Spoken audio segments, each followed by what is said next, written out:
The DC universe has changed with actors like Henry Cavill and Christopher Nolan. Batman, played by Christian Bale, left a mark, and Ezra Miller's Barry Allen introduced the multiverse. The movie struggled with visual effects, especially in different dimensions. The Flash had a hard time appealing to everyone and dealing with star controversies. It mixes humor and emotions, but has plot holes, like how Allen regains powers without recreating the specific conditions.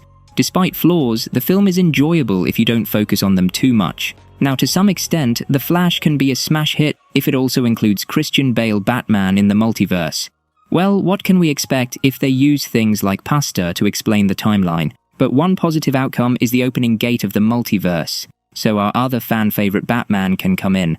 Now, Christian Bale's return as Batman hinges on Christopher Nolan's willingness to create a fourth installment in the iconic superhero saga. Bale, expressing his stance in 2022, revealed a pact with Nolan, a commitment to crafting 3 films and then gracefully bowing out. He emphasized the importance of not lingering too long in the role. Bale's openness to reprising the role is directly linked to Nolan's involvement. He stated, "I'd be in if Nolan ever felt compelled to explore another Batman story." The actor's perspective aligns with the notion that for a genuine and meaningful return, Nolan must be at the helm, steering the narrative. Nolan's directorial choices further underscore the significance of his potential return. Known for favoring original ideas over sequels and possessing the clout to greenlight projects effortlessly, Nolan's involvement would signify a compelling and unique story worth telling. The success of the Dark Knight trilogy, a testament to the synergy between Bale and Nolan, reinforces the need for their collaboration to continue for a 4th movie. Bale's return as Batman is intricately tied to the visionary directorial prowess of Christopher Nolan. The prospect of Batman 4 becomes not just a matter of fan anticipation, but a narrative and creative decision deeply rooted in the artistic collaboration that defined the success of the previous films. DC finds itself in dire need of reliable blockbuster successes, with the DCU trailing both the MCU and its own past achievements. The recent underperformance of The Flash adds to a series of disappointments, highlighting the urgency for a cinematic revival. While James Gunn's revamped DC universe, starting with Superman, Legacy aims to rejuvenate the franchise, uncertainties loom over its success. Amidst this uncertain landscape, the potential return of Christian Bale and Christopher Nolan for Batman 4 emerges as a beacon of assurance. The duo's previous Dark Knight films grossed over $1 billion each, and the prospect of a sequel achieving similar success is highly plausible. With a decade-long absence, the enduring popularity of the franchise makes it one of DC's strongest cinematic options, possibly even reaching the coveted $2 billion milestone. However, the narrative challenge arises from Nolan's thoughtful conclusion in The Dark Knight Rises, providing a satisfying resolution for Bale's Batman. The question lingers: can a return occur without undermining the trilogy's thematic integrity? While betting against a Nolan-directed Batman 4 might seem unwise, the risks are evident when considering the trilogy's triumphant conclusion. The cautionary advice embedded in the Dark Knight trilogy about either dying a hero or living long enough to become a villain parallels the dilemma of resurrecting a concluded narrative. While other Batmans may return, the legacy of Bale and Nolan might be best preserved by letting their past successes stand undisturbed.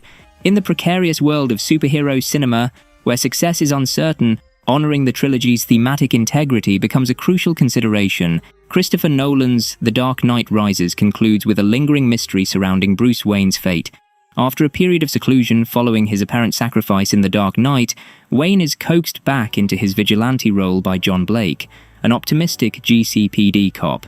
However, Batman's return is short-lived as a brutal encounter with Bane results in a broken back and imprisonment in a pit. Meanwhile, Bane orchestrates chaos in Gotham, mirroring a revolutionary upheaval. In classic comic book movie fashion, The Dark Knight Rises builds to a grand final battle, weaving together various narrative threads. Batman re-emerges to thwart Bane's plan to detonate a neutron bomb, Bruce confronts revelations about his love interest, and Blake prepares to inherit the mantle of the Bat. The climactic sequence, true to great action movie finales, unfolds with unexpected twists, leaving Nolan's Batman arc shrouded in ambiguity and offering a tantalizing glimpse into the future of Gotham. The unresolved questions surrounding Bruce Wayne's fate continue to fuel discussions and debates among fans, contributing to the enduring legacy of the film. In the final showdown of The Dark Knight Rises, the GCPD battles the prisoners unleashed by Bane, who plans to detonate a neutron bomb threatening to destroy Gotham. Bane activates the bomb, and his ally Talia al Ghul sabotages the reactor meant to stop it. Batman, unable to defuse the bomb, takes drastic action. He attaches it to his flying craft, the Bat, and flies it out to sea, sacrificing himself to protect Gotham. While the city is spared, Batman appears to perish in the explosion. Gotham believes he's a hero, presumed dead. In a later scene, Alfred, in Florence, spots someone who looks like Bruce dining with Selina Kyle, adding a mysterious touch to the ending.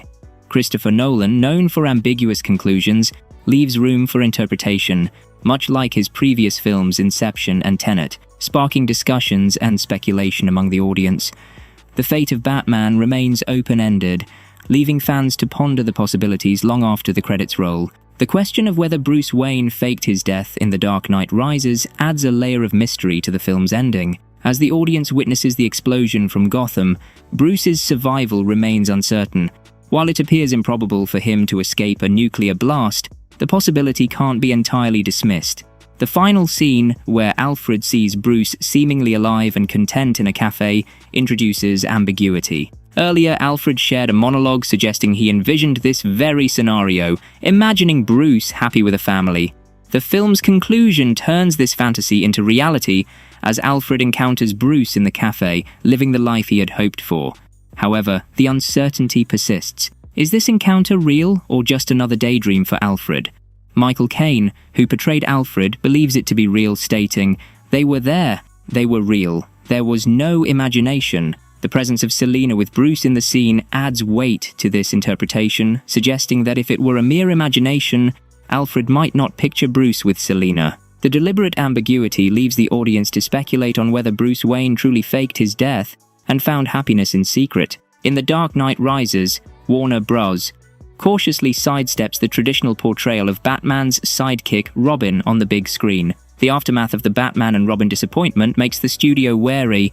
However, the film introduces Joseph Gordon-Levitt's character, John Blake, a GCPD detective and fellow orphan who mirrors the Boy Wonder's origin.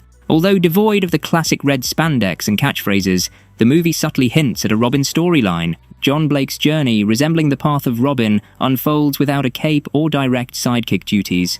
The film concludes with the revelation that his legal name is Robin, paying homage to the iconic sidekick without adhering to traditional visuals or roles. The Dark Knight Rises treads carefully in exploring the Robin narrative, presenting a unique twist on the character and offering a nod to Batman's trusted ally without fully embracing the traditional portrayal. And that's a wrap for today's video, folks. We hope you've thoroughly enjoyed this content. If it resonated with you, please take a moment to show your support by giving this video a thumbs up and consider subscribing to our channel for more amazing content. Your feedback is invaluable, so don't forget to leave a comment below sharing what impressed you the most in this video. Thanks for tuning in, and we look forward to seeing you in the next one.